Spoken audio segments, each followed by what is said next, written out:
শহীদ রাষ্ট্রপতি জিয়া রহমানের নাম নিলে প্রতিদিন ব্যস্ত দিচ্ছে একটা দল।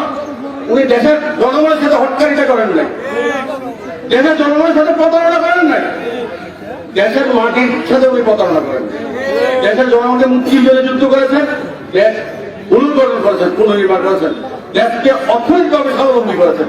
সুতরাং ওনার নাম যোগলে বরং ব্যস্ত যেতে পারে। আর যারা ব্যস্তের সার্টিফিকেট দেয় এদের থেকে একটু সাবধান থাকবে। আমাদের দেশের মধ্যে আমাদের এলাকার মধ্যে নৈরাজ্য সৃষ্টি করার জন্য সবসময় চাঁদাবাজি করার জন্য চিন্তা করতেছে। সাবধানে কথা বলবে কোন জামানায় এসেছে। তারা আবার বলতেছে অমুকে নাম নিলেই নাকি জান্নাতে। নাউজুবিল্লাহ নাউজুবিল্লাহ। ভাববার বিষয়, কোন মানুষের নাম নিলে যদি জান্নাতে যাওয়া যেত তাহলে মুহাম্মদুর রাসূলুল্লাহ সাল্লাল্লাহু আলাইহি সাল্লাম নিজেই বলে দিতেন ও আমার উম্মতরা তোমরা আমার নাম নিবা জান্নাতে যাবা। এক প্রান্ত থেকে আরেক প্রান্তে পৌঁছে দেয় মানুষের গাড়ি। ঠিক এই জামানার কিছু আবু জেহেল উতবা সাইবার বাচ্চারা কোরআনের মাহফিলে বাধা দেয়। কথা বলেন ঠিক না? ঠিক না? আরো দিচ্ছে শহীদাচার বাংলার জমিন থেকে বিদায় নিয়েছে তাইনি। শহীদাচারের পেট আত্মা সহ কিছু আজকে দেখতে পাচ্ছি কিছু হাউখাউ পার্টি নেতারা নিজেদের নাম পোস্টারে না দেওয়ার কারণে কোরআনের মাহফিল গুলো বন্ধ করে দিচ্ছে। কথা বলে ঠিক? আমার ভাইরা, আমার এই মাসে 10 তারিখ সিরাজগঞ্জ মাহফিল ছিল। এক নেতার নাম পোস্টারে দিয়েছে, আর এক নেতা রেগে গিয়ে বলছে মাহফিল হবে, মাহফিলটা বন্ধই করে দিয়েছে। তাহলে বোঝা গেল ওই জামানার কাফের আবুল আহাব আবু জাহেল উতবা সাইবার বাচ্চারা কোরআন কারীমের থেকে বাধা দিত মানুষদেরকে। আজকেও যারা বাধা দেয় এদের জেলে টেস্ট করলে রক্ত পরীক্ষা করলে বোঝা যাবে এরা আবুল আহাব আবু জাহেল উতবা সাইবার। কিন্তু এখন এমন কিছু কিছু স্বৈরাচারের পেট আত্মা নতুন স্বৈরাচার দেশের মধ্যে দেখা দিচ্ছে। এরা আবার বলতেছে আমাদের নেতার নাম নিলে জান্নাত নির্ধারিত। নাউজুবিল্লাহ। এরাই হলো দেশের মধ্যে নৈরাজ্য সৃষ্টি করার জন্য এখনো পায়তারা করতেছে। বিভিন্ন জায়গায় চাঁদাবাজি, বিভিন্ন জায়গায় কোরআনের মাহফিল গুলো বন্ধ করে দিচ্ছে। বহু প্রমাণ আছে। আমার ভাইরা, যাই হোক, যে কথা বলতেছিলাম, এক নম্বরের আবুল আহাবের বাচ্চা তারা কোরআন কারীমের মাহফিল যেখানে কোরআনের কথা হবে ওই জায়গায় যারাই বাধা দিবে নিঃসন্দেহে তাদের রক্তের মধ্যে আবুল আহাব আবু জাহেল উতবা সাইবার রক্ত প্রবাহিত হওয়ার তাছাড়া আর কিছু নাই। কথা বলে ঠিক না? এজন্য যেখানে কোরআনের কথা হবে হক কথা যদি বলতে না যায় বুঝতে হবে ওই এলাকার মধ্যে বিজাল রয়েছে, ওই এলাকার মধ্যে এখন শৈলাচারের দোসররা বিভিন্ন ভাবে চক্রান্ত করতেছে। কথা বলেন ঠিক না? নতুন শৈলাচার মাথা চাড়া দিয়ে উঠেছে। আমরা ভাইয়াকে কথা বলতেছিলাম মক্কা চক্রের কাফের মুশরিকের বাচ্চারা আবুল আহাব নবীকে শান্ত করার জন্য, নবীর এই লা ইলাহা ইল্লাল্লাহ দাওয়াত দেওয়া থেকে বঞ্চিত করার জন্য, লা ইলাহা ইল্লাল্লাহ দাওয়াত বন্ধ করার জন্য বিভিন্ন ভাবে চক্রান্ত শুরু করল। জমিন থেকে পাথর দিলেন, পাথরটা নিয়ে মুহাম্মাদের দিকে এক করে মেরে দিলেন। আর বললেন তাব্বাল্লাকা সাইরুল ইয়াউম, ও মুহাম্মদ তুমি ধ্বংস হয়ে যাও, তুমি নির্বাক হয়ে যাও। আল হাযা জামাতানা, যদি তুমি আমাদেরকে এই জন্য এখানে একত্রিত করে থাকো তুমি ধ্বংস হয়ে যাও। আমার ভাইরা, নবীর কোনো কথা বলে না, কারণ নবীর নিজের আপন চাচা আবুল আহাব সে পাথর মেরেছে, নবীর কোনো কথা বলে না, মাথাটা নিচু করে রয়েছে। ঠিক এমন সময় আল্লাহ রব্বুল আলামিন সহ্য করলেন না, আল্লাহ তাআলা সহ্য করলেন না, আর সহ্য করলেন না। নবীর অপমানের বদলা নেওয়ার জন্য আল্লাহর কোরআনুল কারীমে আল্লাহ রাব্বুল আলামিন 30 নম্বর পারা 111 নম্বর সূরা সূরাতুল লাহাবটা নবীজির উপর নাযিল করে দিলেন। সুবহানাল্লাহ। সবাই মাশাআল্লাহ বলেন তাব্বাত ইয়াদা আবি লাহাবিন ওয়া তাব মা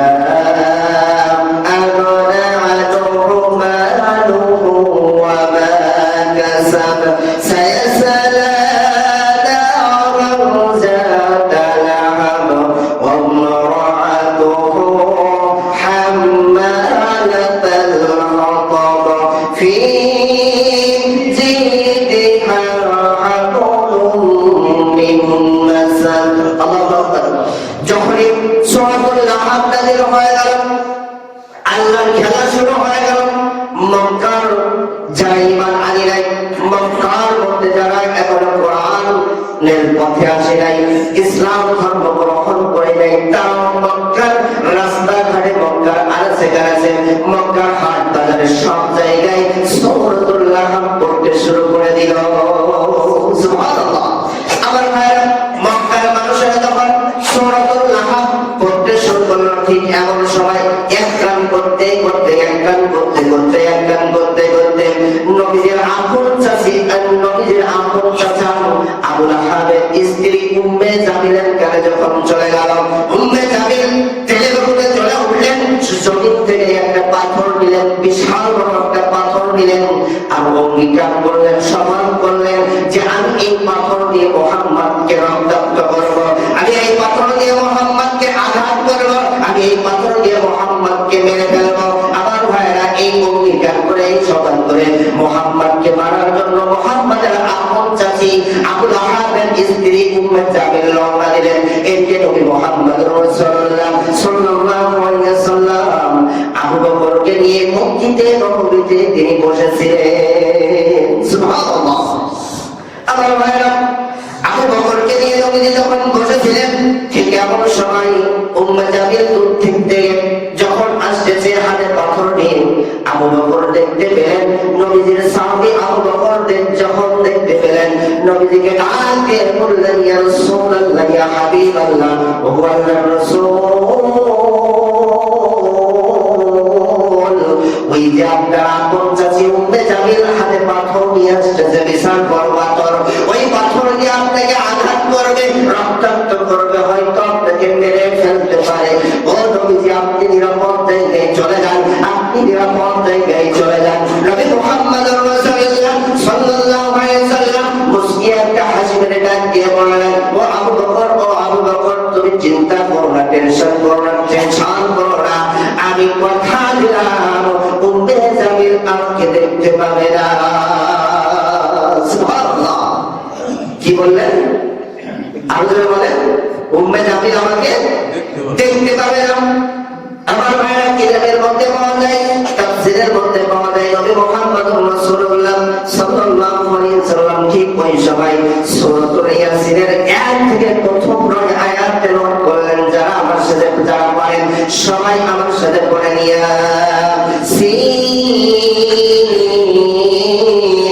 ওয়াল কুরআনিল হাকীম ইন্নাকা লামিনাল মুরসালিন আলা সিরাতিন মুস্তাকিম।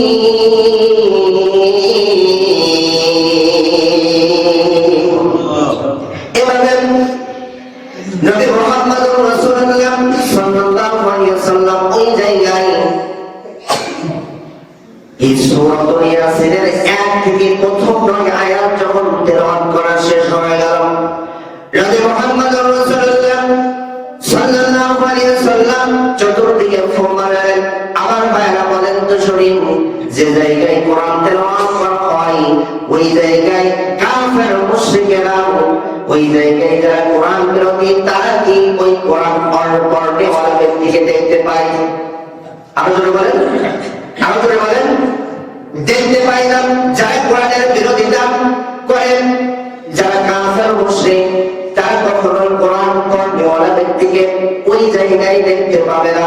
আমার কথা না, আমার কথা না, আল্লাহ তাআলা পবিত্র কোরআনুল কারীমের 15 নম্বর সূরা 17 নম্বর সূরা সূরাতুল বনী ইসরাঈলের 45 নম্বর আয়াত আল্লাহ তাআলা সুন্দর করে জানিয়ে দিলেন, সুন্দর করে বলে দিলেন, ওয়াইদা ক্বারা'তাল কুরআনা জা'আলনা বাইনাকা ওয়া বাইনাল্লাযীনা লা يؤمنون بالآخرة حجابا مستورا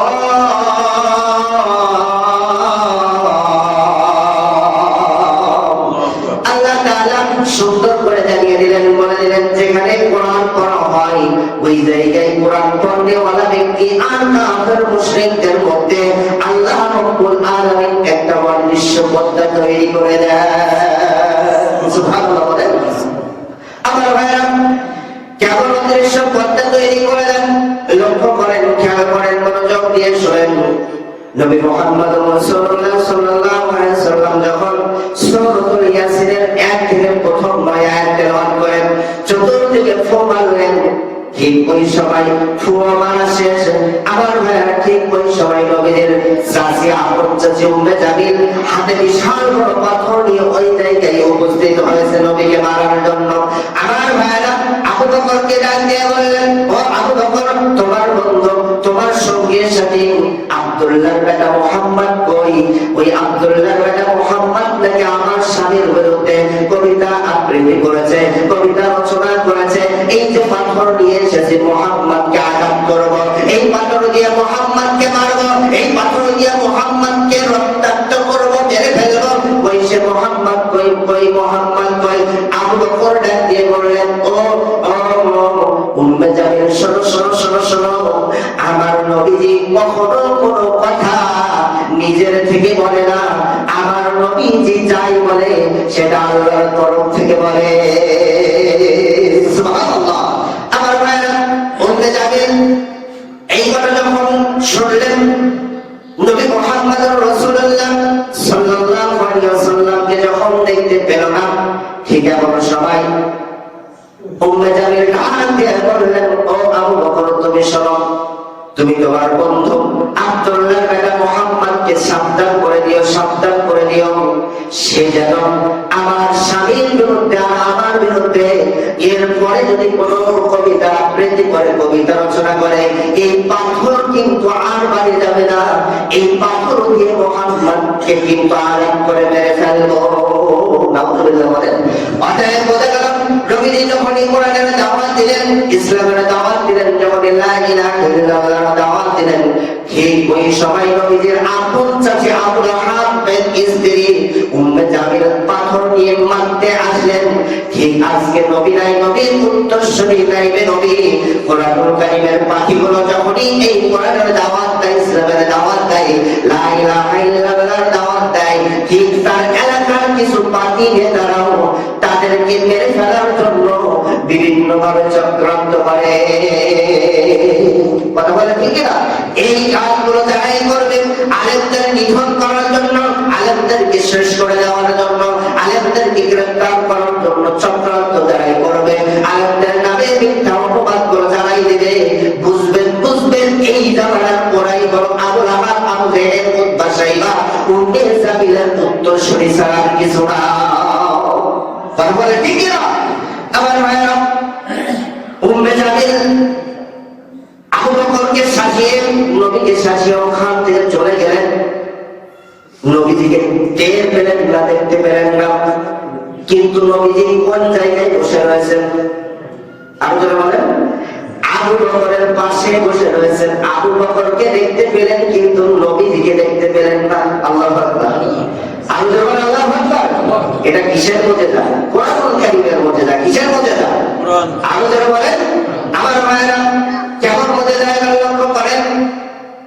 নবীজির সাহাবী, নবীজির বন্ধু আবু বকর রাদিয়াল্লাহু আনহু ডাক দেন, নবীজিকে ডাক দিয়ে বললেন, নবীজির দিকে ফিরে বললেন, ও নবীজি, আপনি তো আমার পাশেই বসে রয়েছেন, আপনাকে আমি তো দেখতে পাই, কিন্তু উম্মে জামিল হাতে পাথর দিয়ে আসলো আর আপনাকে তেল পেল না, দেখতে পেল না। এর কারণটা কি বলেন? নবী মুহাম্মদুর রাসূলুল্লাহ সাল্লাল্লাহু আলাইহি ওয়াসাল্লাম ডাকে বললেন, ও আবু বকর শোনো, আবু বকর শোনো। মুস্কি হাসি ধরে ডাক দিয়ে বললেন, ও আবু বকর শোনো, আবু বকর শোনো। এটাই হলো কোরআনুল কারীমের মুজিজা। সুবহানাল্লাহ। অর্থাৎ বোঝা গেল হাদিসের মধ্যে পাওয়া যায় কোন ব্যক্তি যদি বিপদে পড়ে যায়, মুসিবতে পড়ে যায়, শত্রুর সামনে পড়ে যায়, ডাকাত বাহিনীর সামনে পড়ে যায়, চোর বাহিনীর সামনে পড়ে যায়, বিভিন্ন সন্ত্রাসীর বাহিনীর সামনে পড়ে যায়, তাহলে ওই জায়গায় সূরাতুল ইয়াসিনের প্রথম 9 আয়াত পড়ে যদি চতুর্দিকে যদি ফু মারতে পারে, দুনিয়ার শত্রু থেকে আল্লাহ তাআলা তাকে হেফাজত করবে। আর জোরে বলেন সুবহানাল্লাহ। অর্থাৎ আমরা তো অনেক সময় রাস্তায় বিভিন্ন জায়গায় চলাফেরা করি। এই আমলটা আমি যখন রাতে বিভিন্ন জায়গা থেকে মাহফিল করে আসি, এই আমলটা করি। আমি নিজেকে আগে বন্দী করে ফেলি, নিজেকে বন্দী করে ফেলি। অর্থাৎ আপনি এক জায়গা থেকে গন্তব্য থেকে আপনি আসতেছেন, আল্লাহর কসম করে বলি এই আমলটা করবেন, আপনাকে কখনোই দুনিয়ার শত্রু আপনাকে টের পাবে না। সবাইকে টের পাবে, কিন্তু আপনাকে টের পাবে না। যে আপনি কখনো রাস্তা দিয়ে যাচ্ছেন রাতের বেলা এবং দিনের বেলা, শত্রু আপনার সব সময় শেষ করে দেওয়ার জন্য, বন্দী করার জন্য ষড়যন্ত্রে লিপ্ত থাকে। এজন্য আপনি বের হলেন, চতুর্দিকে ফু দিয়ে আপনি আপনাকে বন্দী করে নিলেন, মানে সবাই দেখতে পাবে, কিন্তু আপনার শত্রুরা, দুনিয়ার শত্রুরা আপনাকে দেখতে পাবে না। সুবহানাল্লাহ। যাতে করে আপনি দুনিয়ার শত্রু থেকে নিরাপদ থাকবেন, তারা আপনার উপর আক্রমণ করতে পারবেন। বলি না সুবহানাল্লাহ।